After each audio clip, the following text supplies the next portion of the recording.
I'm going to talk a little bit about using Boolean search strategies when searching EBSCOhost. So what I will do is start from the Seton Hill webpage, show you how to get to EBSCOhost, and then explain how Boolean search strategies work.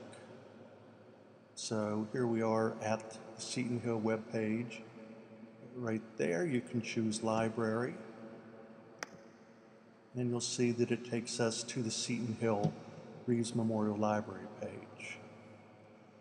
Now, the area that we want to deal with is EBSCOhost, and that is articles, so you want to choose Find Articles. And you can see that the first database that we have listed is EBSCOhost. So what you want to do is click on EBSCOhost and then log in.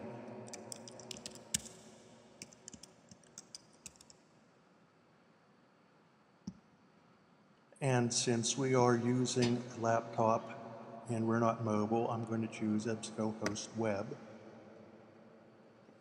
And this takes us to the EBSCOhost database. Now, for our intents and purposes, I'm just going to choose the first database, which is Academic Search Elite, and then continue.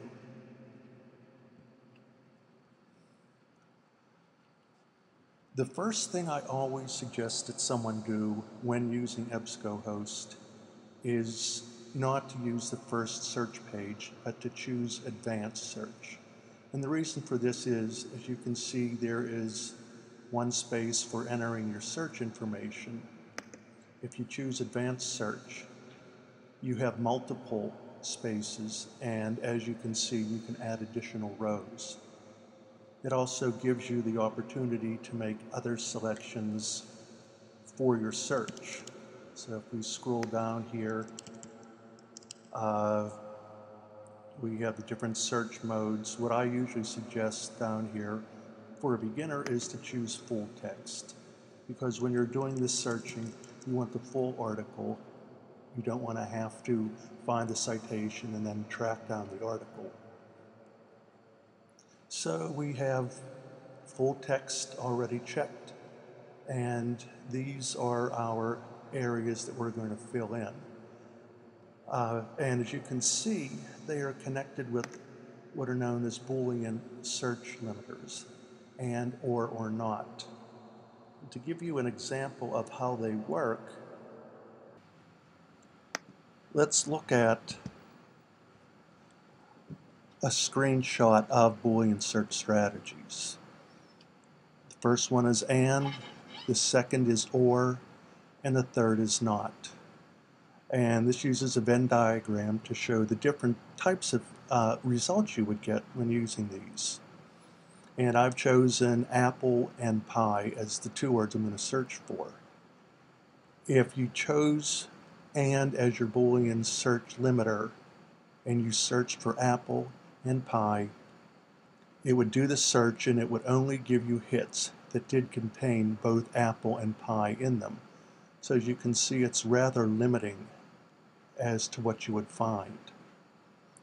If you chose or and did a search for apple or pie, you can see it would give you all hits that contain apple, all hits that contain pie, and all hits that contain apple and pie. So that is the broadest limiter you would get.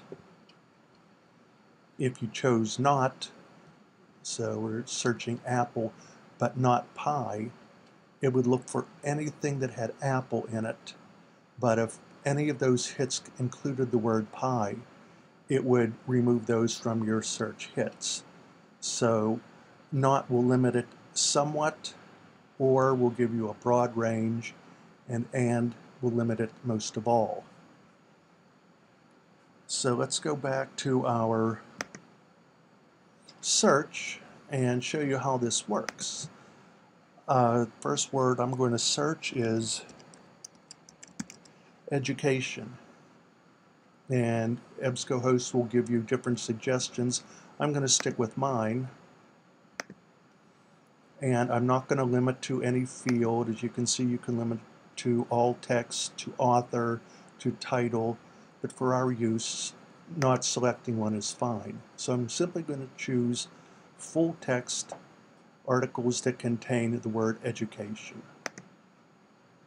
And by doing that search, you can see that we came up with well over, close to 400,000 hits. That's too many to deal with in any good way because nobody is going to look through that many, and you may miss some good ones that could be hidden there. So I am going to add another word. I want to limit it to Pennsylvania, and I'm going to use the Boolean search word and. So we do a search there, and you can see that we're coming in just under 6,000 hits, which is a much better number than we originally had to deal with. But it's still not enough for me, so I'm going to include not as the next one, next Boolean search word, and I'm going to put in public.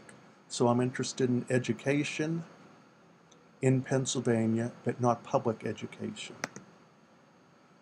And we do this search, and we could see that it's down to 48,029. If that's still not enough for you, you can choose another row. And I'm going to use and then search for Westmoreland.